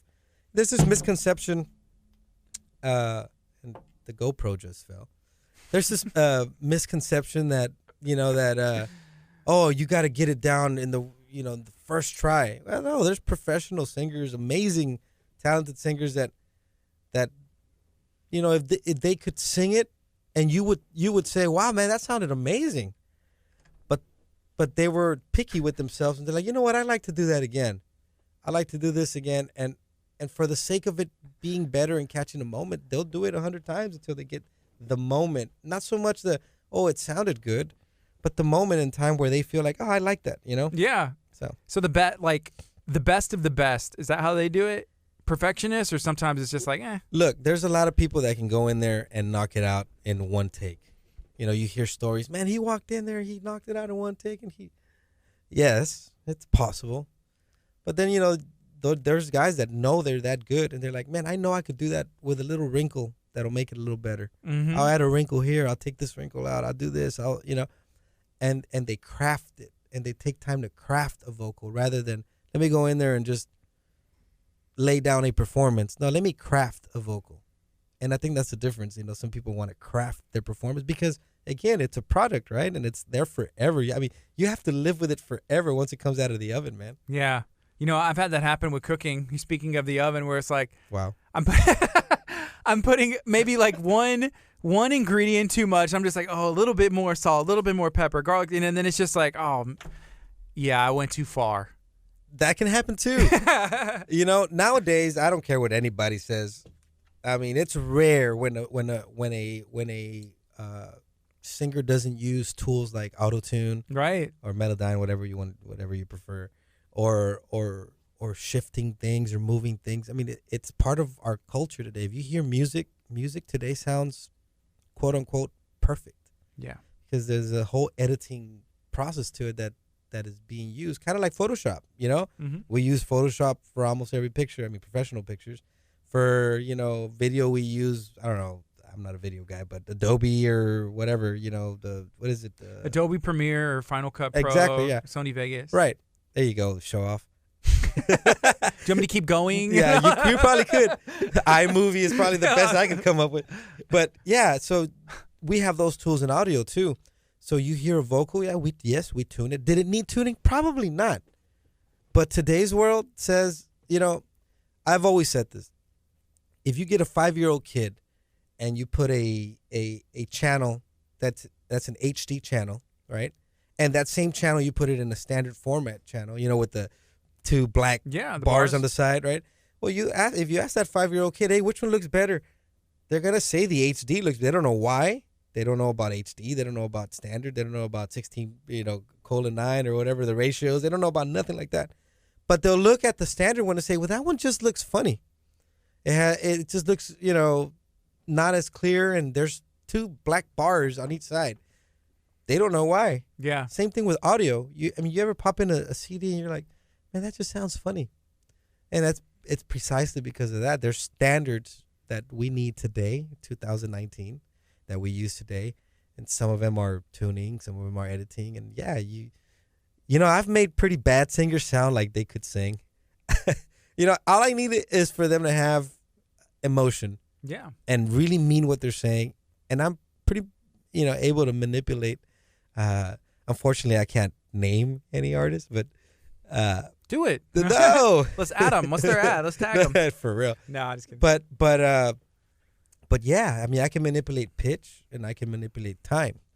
What I can't manipulate, they don't make a plugin for that emotion and what comes out of the heart. What about whenever it comes to instrumentation? Can you capture that, like that guitar, like if it literally has passion and can you tell a difference?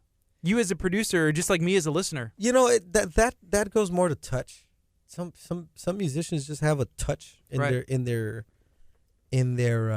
playing. Yeah, I mean, could you manipulate it to be played on time? Yeah. Could you manipulate it to play the right chords? Yes. There's also band or multi-timbral tuning. Yeah. But there's a touch, and there's no plugin for touch. There's no plugin for feel. There's no plugin for approach, for concept of how you execute the instrument. I mean, you and I play guitar. I mean, I will stroke, I'll do a G chord, and you can do it, and we sound very different in how we do it, right, because we hit it different. You get Scott to do it, and the master at, rhythm guitar, and he's just going to have a totally different stroke than you and I have on a guitar. You play a little piano, I play a little piano, and we just have different touches, One's worth like negative whenever I touch it. No one's paying that. I'm paying to actually rent the gear. Yeah. And whenever you touch it, people are paying you a lot of money to hit those keys. So But those are things that people say, well, he sounds good because, he was edited. Well, yeah, you could say that about somebody, but they have to bring something to the table is what I'm trying to say. Right, yeah. Do you is it as easy as saying like it's like whenever I pick up a guitar and play it, are those like my life, like everything that I've been through in life is kind of like speaking through that? I mean, in a way, even if it's practice, like, hey, your practice be like, this is like your life experiences almost. A lot of people ask, what makes a professional musician? How did you get to where you're at? Mm-hmm. Or how, and I think it has to do with what you're saying. And the hardest part of becoming a professional musician is to become a vulnerable person. So a lot of people take the time to learn the craft as far as the notes, the timing, the theory, the music theory, the progressions, the melody, and they learn it. And that's why you see a lot of number systems at the church. Oh, go to the 4, go to the 5, it's all become a number. Oh, I know the 4. Oh, I know the 5. And we use numbers to replace notes like A or B or whatever, And, for those who don't know what we're talking about. But, yeah, you can learn the method of how to make music.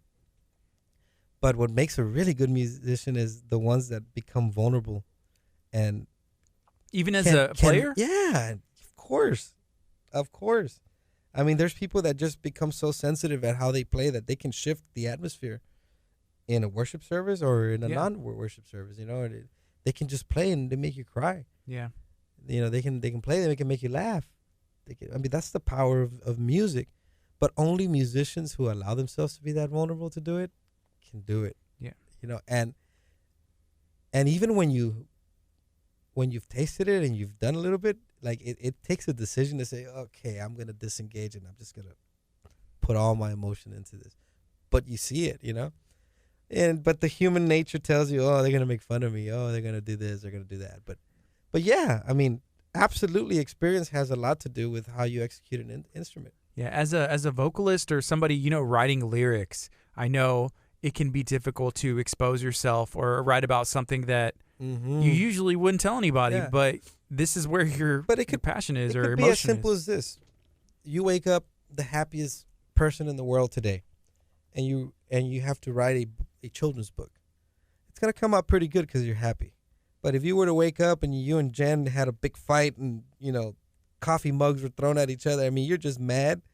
I don't care how much I pay you, that there's going to be a fight in that children's book. In the children's book, someone will be there. It could pick up somehow. Yeah, because it came out of your heart. And a lot of people, well, that's kind of dumb. You just need to put your feelings away. Well, go ahead and put them away. And go ahead and write something out of your brain, but you're not going to connect with somebody. I heard this author of, I forgot his name. I want to say it was Philip Yancey. Philip Yancey. One of the best books I've ever written, What's So Amazing About Grace. What an amazing book. But I saw an interview, and he said something to the effect of, if I cry when I'm writing, somebody will cry when they're reading it. Wow. If I laugh at a joke that I wrote, somebody's going to laugh at it. If you can't hit yourself with whatever your craft or talent is, good luck trying to hit somebody else, Mm-hmm. And that was my time up here at KHEA. Hey, so let's talk a little bit about, what you have done and accomplished thus far, because you've done some really big things. Just like that? And you just step away from the microphone like that? Take me to the beginning. Oh, my God. No, you know what? I'm going to say what Paul said. everything I've done in my life, I consider dung. You know, I thank God though. I thank God that He's allowed. It wouldn't mean anything without God. I mean, I can honestly say that. I know what it is to, by the grace of God, to experience, success and money and fame, and it wasn't all my fame, but I played for somebody very famous. Mm-hmm. I know what it is to be acknowledged in the world stage. I'm a Grammy award-winning producer, and being at the pinnacle of all of that, I also know what it is to have all of that and feel like the loneliest person in the world.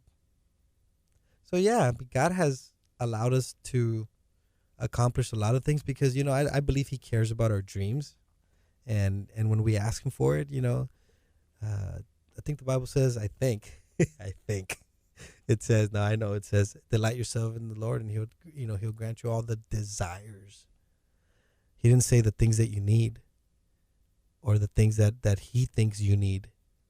It says the desires. And I had desires. I wanted to know what it was to play in front of 100,000 people. I lived it. I wanted to know what it was to win a Grammy. I lived it. I wanted to know what it was to have #1 hits on the radio consistently. I lived it. And I think He allowed me to live it because it was my desire and I was delighting myself in Him. Mm-hmm. But then there comes a point where, like, wow, I'm achieving all these things, and that's the trap. I didn't achieve those things. He allowed me to achieve those things. So yeah, it's great things that I've been able to work with, in the Latin market with just about anybody who's anybody, Marcus Witt, Daniel Calvetti, Koalo Zamorano, Christine DeClario. I mean, these are names that probably people don't know, but these are people that have, concerts of over 100,000 people in Central, South America, Mexico, everywhere. And, they're well-known artists that impact their generation and the people, I've also worked with, English artists, like Israel Houghton and stuff like that, But God allowed me to do that. And that's why I tell you everything that I've done now, it's almost like God said, let him taste everything he wants so that he can know that it's not enough. Me and Crystal were chatting on that a bit, finding, getting that gratification from accomplishments and then still almost wanting more, because you can be fulfilled in those things, I think, for a bit, but that's not where you have to find like your constant source, of joy. It's not going to work. Yeah. And it's like I said, it's almost like God allows you to do that. God allows you to, oh, okay, I did it. Really? Did you do it? Did you really? Was that what needed to fill you and satisfy you? Yeah. And the answer, I can honestly tell you, is no.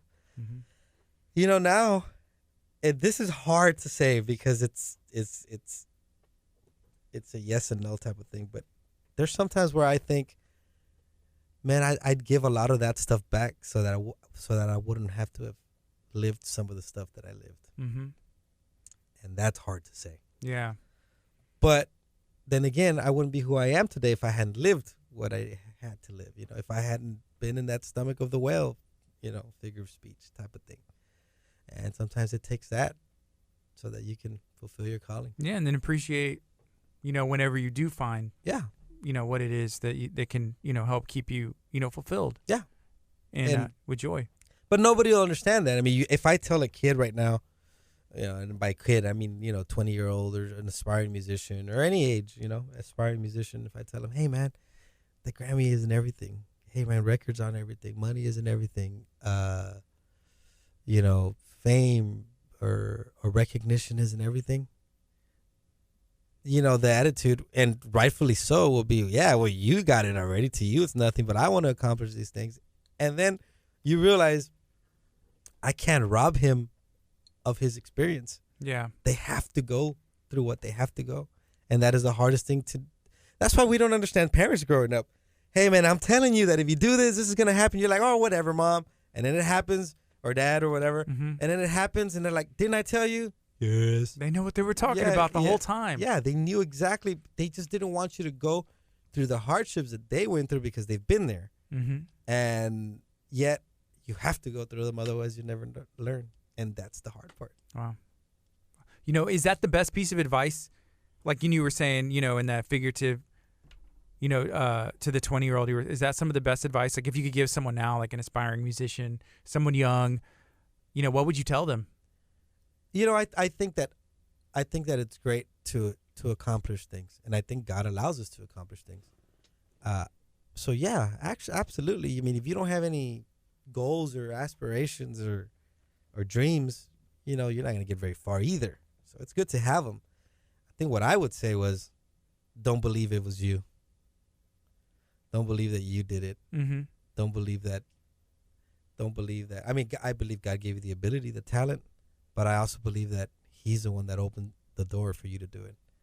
So don't fall into the trap that you opened the door. Yeah, maybe you did because of the gifts and talent that He gave you. You were able to get to places, but don't believe your own hype. Yeah, it was because God decided to open the door. Yeah. So you've also done, changing the subject just a little bit. You've done some work, whenever it comes to like cinematic experiences. I know there's a little bit of talk about maybe doing some stuff in the future. I don't know if you can talk on it too bit, but is that the main goal for you? Like, scores and soundtracks for movies and series and. I love it. It's different than making a song. It's different than making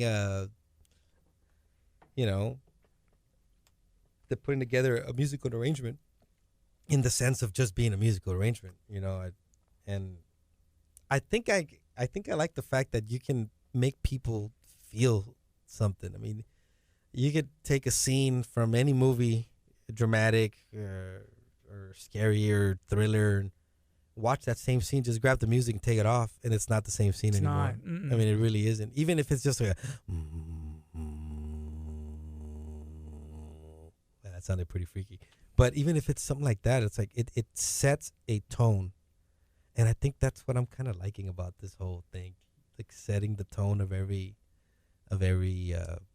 scene, I guess. Yeah. And then being able to shift from something so dramatic to something like more lighthearted, like in from scene to scene.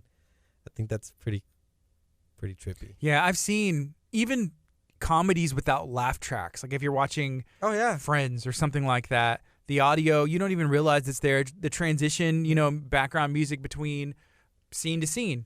It creates, it lets you know where it's going. Yeah. And then there's a lot that audio does that I think you just kind of get immune or we maybe don't appreciate. I always freak out with those laugh tracks because a lot of those are like over 50 years old, and chances are most of those people are dead. They're gone. Yeah, all those laugh tracks. It's funny. It's trippy. But whenever you watch it without it, it doesn't make sense. It's all meant to, you're leading the witness, basically. You're leading the crowd. You're like, oh, they're laughing. Oh, I'm gonna laugh. It's all meant to inject an emotion. Then they probably don't have music in those sitcoms. They have it between scenes, but during the scenes they don't have it. But they have all the reactions. Wow. So my wife just commented, hey, Jen, she said, Kellen was really interested to hear that you've worked on movie scores before. So my son, he's 6 years old. He's he has a good, I think, a decent voice on him for being, 6 as far as like his pitch goes. And he's really into, singing, but he hasn't gotten to that place where he'll take the patience to, a guitar, and I'm not good enough to teach him piano or anything. That may be a good place for him to start. But he's into that, the movie background and like maybe being an actor at this point. Like that, yeah. It's fun. Yeah, for me, there was no YouTube when I was growing up. There was no internet. We barely had TV with antennas with a little foil on top of it. The computers back then were about like 3 times the size of this room. Yeah, if you had a computer. Because I didn't have a computer. And, we had a word processor that somebody donated that we thought was a computer, but that's a whole other story. What would you type on there? Anything? Just you know what we used to do? We used to get like underscores and Yeah. go underscore like a whole line, and then we would move the cursor because we thought it was a video game. Oh, that's fun though. That's fun. You pretty- make your own game. Yeah, well, we'll leave it there. Yeah. But what were we saying? About the movie scores and all See, that. when I was growing up, there was nothing like that, and they gave it was an electronic organ to my sister that she never used, and it was there, and I was 4 or 5 years old, and I'm like, oh, I like this. That was my video game. Mm-hmm. So I was able to start at 4 or 5 years old because I didn't have an iPad, I didn't have a laptop, I didn't have YouTube, I didn't have Netflix, I didn't have all these other things that kids have now. Yeah. So my kids, you know, I have 2 little girls. They have incredible music talent, like incredible. But my 13-year-old started, I can say maybe 2 or 3 years ago, really taking music serious. But I dare to say that if there was no YouTube, TV, you know, Netflix and all that stuff we just mentioned, I think she would have started a lot younger. So, you know, maybe Kellen has the talent, has the ear, and has everything, but he also has a lot of distractions that a lot of us didn't have. So sometimes you just have to wait a little bit to where they come around.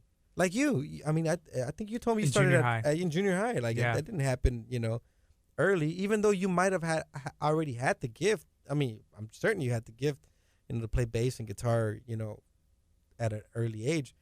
But you had distractions, so you didn't craft it. Now, you know, you come to an age in junior high, and here you are. You start crafting, and you become a better player.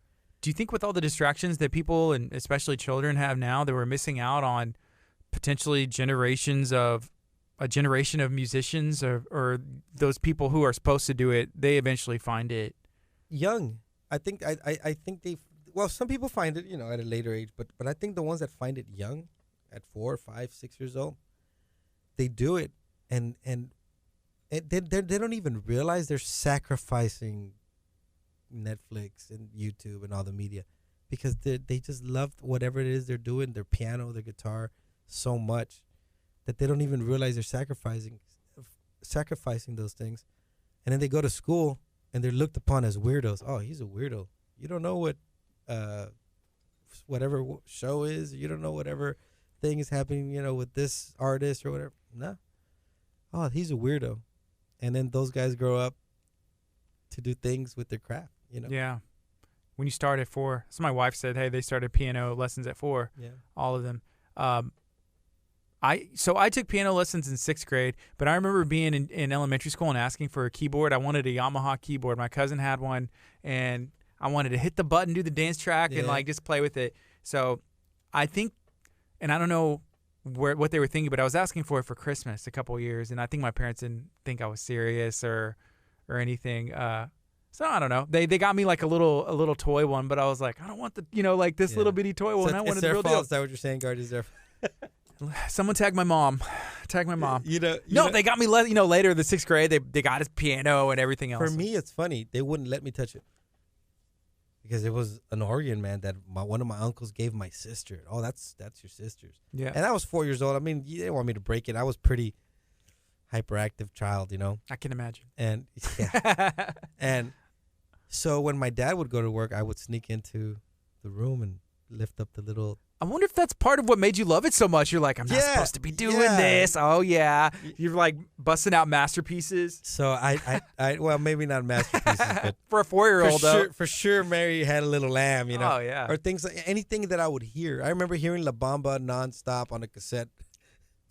I know. It's funny now, but, you know. I still jam La Bamba. Yeah. Richie Valens. Yeah, and I remember staring at the tape deck, like a dual tape deck, just staring at it and just hearing the music in stereo, because I figured out that if you got in the middle, you could hear each speaker in stereo. So I'm like, well, why are you so close to the?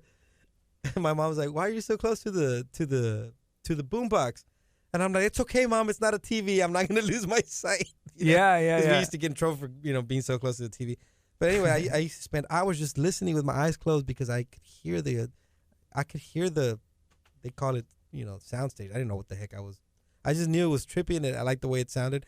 And instead of hearing the song, I was never good at memorizing lyrics to any song because I wasn't paying attention. I was paying attention to the music. You know, you mentioned, and I remember that. Hey, get away from the Hidalgo, get away from the TV. You're sitting too close. You know, I'm sitting over there on my stomach, like right there, and now we have, you know, these devices like that, and our kids and everybody else is like right up here in your face. I wonder if there's any truth to that. I don't know. Hey, is there anything else you want to talk about before we wrap it up today and get to work? Yep. No, I'm good, man. I'm hungry, dude. Thank you for hanging out. Is that a real taco? This is KHEA Radio, 99.5 FM. Be blessed. Hey, y'all have a good day.